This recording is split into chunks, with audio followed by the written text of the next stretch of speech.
Hey guys, welcome back to our channel TechTube. Today, in this video, I'm going to show you guys how you can remove levels from Google Map. So, I'll be teaching you guys a very easy step. So, don't you worry about anything. And if you have any query, just let me know in the comment section right away.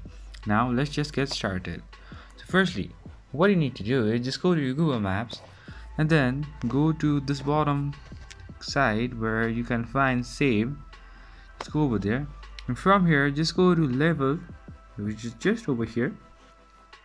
And now to remove it, what you can do is just go to the three dots of any one that you want to remove the level. So let me just choose this one, and then here you'll be having the option which says remove work or remove anything that you want to remove.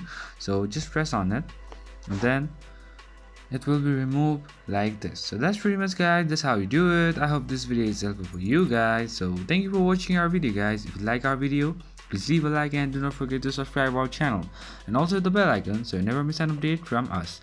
If you have any queries, just let me know in the comment section right away, and I'll see you guys again in our next video. Till then, stay safe, guys. Thank you for watching.